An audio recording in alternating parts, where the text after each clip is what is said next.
안녕하세요. 한국공론포럼 박태수입니다. 삶을 위한 권력 만들기 세 번째 강좌를 시작하겠습니다. 네, 박사님 오늘은 어떤 강의를 하실 건가요? 우리가 첫 번째 시간에 현대적 의미의 권력에 대해서 공부를 했고요.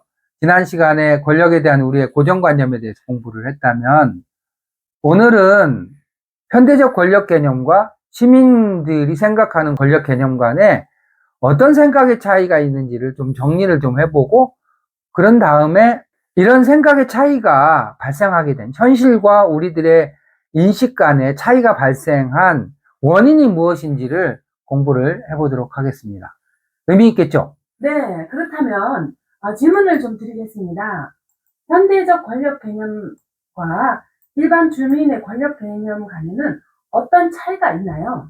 일반 시민이 갖고 있는 권력에 대한 인식과 현대적 의미의 권력 개념 사이에는 사실은 굉장히 큰 차이가 있습니다. 이러한 차이는 우리들의 전통적인 사고방식, 또 교육의 부재, 또 보이지 않는 권력작용이 요인이 될 수가 있는 것이죠. 그래서 이런 인식 차이에 대해서 한 4가지 차원으로 좀 살펴보도록 하겠습니다.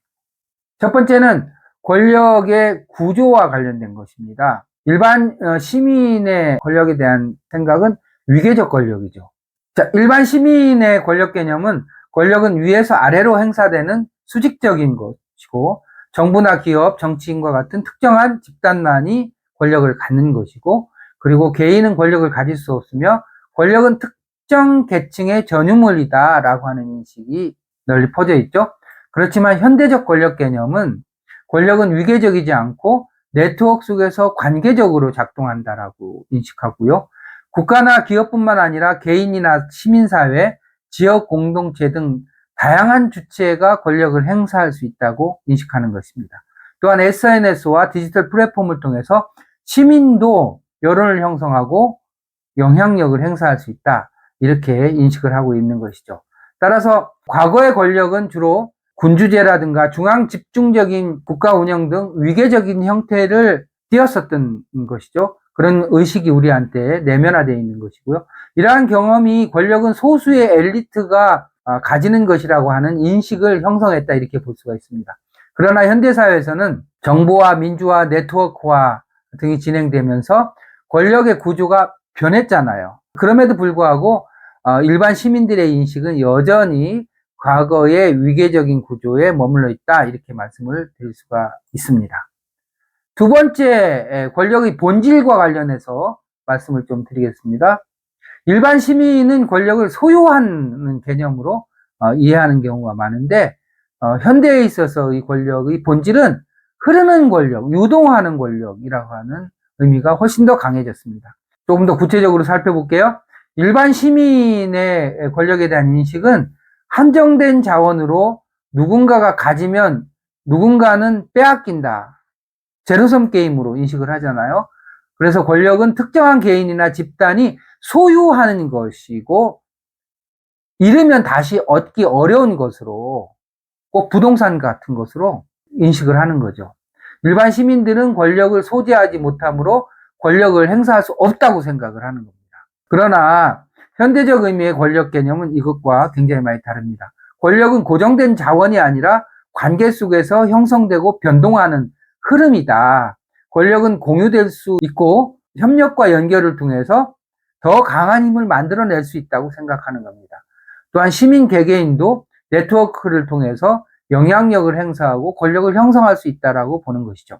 즉, 과거의 권력 개념은 소유의 개념에 기반해 있었고, 정치나 경제적인 권력이 소수에게 집중되는 것으로 해석을 하고 권력을 획득한다, 잃는다라고 하는 관점에서 접근했다면, 현대사회에서의 권력은 연결과 협력 속에서 권력은 창출되는 것이다라고 하는 인식이 강한 거죠. 우리가 이런 개념을 충분히 교육받지 못함으로써 권력을 여전히 소유의 개념으로 인식하고 있다라고 하는 한계를 드러내고 있다, 이렇게 말씀을 드릴 수가 있습니다. 권력에 대한 세 번째는 권력의 역할과 관련된 것인데요. 권력의 역할을 일반 시민들은 여전히 억압적인 성격으로 이해를 하는 경향이 강하다면, 현대적인 권력의 역할은 생산적인 의미가 훨씬 더 강해졌다 이렇게 볼 수가 있습니다. 일반 시민의 경우에는 권력은 억압적이고 누군가를 지배하거나 강제하는 수단으로 인식하잖아요. 그래서 권력을 가진 사람들은 부패하기 쉽고 권력은 부정적인 결과를 초래하기 쉽다 이렇게 인식하고 있습니다. 따라서 시민들은 권력 자체를 멀리하고 관심을 가지려고 하지 않기까지 합니다. 그러나 현대적인 의미의 권력의 권력은 반드시 억압적이지 않고 사회 변화를 이끄는 생산적인 힘으로 작용할 수 있다 이렇게 봅니다. 협력과 설득과 참여 등의 방법으로도 권력을 행사할 수 있는 거죠. 소유가 아니더라도 협력하고 설득하고 참여하는 방법 등을 통해서도 권력은 행사할 수 있는 것이다. 따라서 시민들이 적극적으로 권력을 행사할 때 민주주의가 강화될 수 있다 이렇게 말씀드릴 수가 있습니다. 역사적으로 권력은 강압적인 통치, 군사력, 독재 정치와 연결되는 경우가 많았습니다. 시민들이 이런 경험을 통해서 권력을 부정적인 것으로 인식해왔고 또한 권력에 대한 관심 자체를 멀리하려고 하는 태도도 가지게 되었다고 볼 수가 있죠. 그렇지만 현대사회에서는 시민이면 누구든지 적극적으로 권력을 행사하는데 참여할 수 있는 것이죠. 그럼에도 불구하고 여전히 우리는 교육과 경험을 통해서 권력에 대해서 부정적인 인식을 여전히 강하게 갖고 있다 이렇게 말씀을 드릴 수가 있겠습니다. 네 번째는 권력의 주체와 관련된 것인데요. 일반 시민의 경우에는 여전히 권력이라고 하는 것은 특권 계층에 한정된 것이라고 보는 반면에 현대적인 권력 개념은 시민이면 누구든지 권력을 가질 수 있는 것으로 인식을 하고 있습니다. 조금 더 살펴보면요. 일반 시민은 여전히 권력은 대통령이나 국회의원, 재벌, 공무원 등 특정한 집단이 행사할 수 있는 것이라고 인식하고 있습니다. 시민 개개인은 권력과는 무관하고 권력 행사에 영향력이 거의 없다 이렇게 생각을 하고 있는 거죠. 그러나 현대적인 권력 개념으로 보면 시민들도 권력의 주체이고 다양한 방식으로 권력을 행사할 수 있다 이렇게 보는 겁니다. 소비자 운동이나 공론장이나 SNS나 지역 공동체 활동 등을 통해서 시민들도 사회 변화를 이끌어 갈 수가 있는 것이죠. 이렇게 과거에는 권력하면 정치 권력, 경제 권력 등과 같은 것을 소수가 소유하고 집중하고 있는 것으로 이해를 하는 반면 시민들은 권력 행사하고는 무관한 것으로 인식해 왔습니다. 우리 사회가 민주화가 진행됐음에도 불구하고 여전히 정치적인 무력감, 권력 행사 경험 부족 등으로 시민들이 자신들이 권력을 가질 수 있는 주체라고 하는 인식에 이르지 못하는 경우가 아직도 많다 이렇게 정리해서 말씀을 드릴 수가 있겠습니다. 네, 그렇다면 이런 차이가 발생하는 원인은 무엇일까요? 이런 차이가 발생한 원인을 정확하게 우리가 알 때 이것을 극복할 수 있는 방안도 우리가 생각해 볼 수 있잖아요. 현대적 권력 개념과 일반 시민 간의 이런 현실과 인식 간의 간극이 발생하는, 차이가 발생하는 원인을 정확하게 이해하는 것이 대단히 중요한데, 이런 차이가 발생하는 핵심적인 이유를 저는 역사적인 경험의 부족, 교육의 부족, 미디어의 역할, 권력의 작동 방식의 변화, 이런 것들이 중요한 요인으로 작용하고 있다고 보여집니다.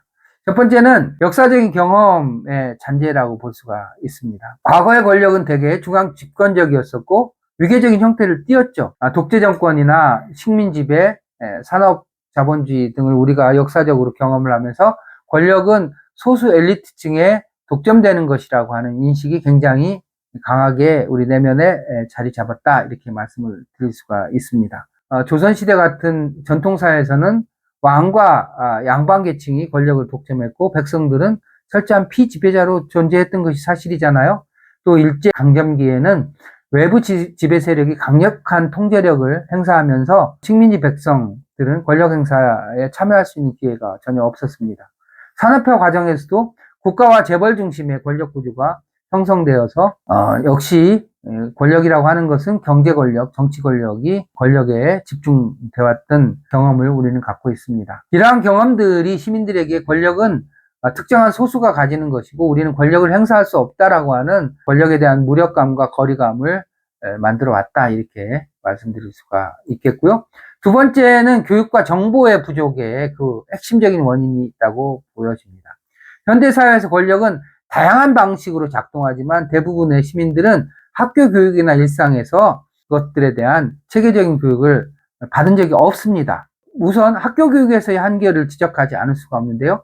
초중고 교육 과정에서 권력에 대한 개념을 깊이 있게 공부를 하지 않습니다. 시민 권력, 네트워크 권력, 사회적 권력에 대해서 공부를 거의 하지 않죠. 정치 교육도 투표와 헌법에 기초한 기본적인 내용을 다루는 것이지 실제로 시민이 권력을 형성하고 행사하는 방법에 대한 교육은 거의 없다, 이렇게 말씀을 드릴 수가 있습니다.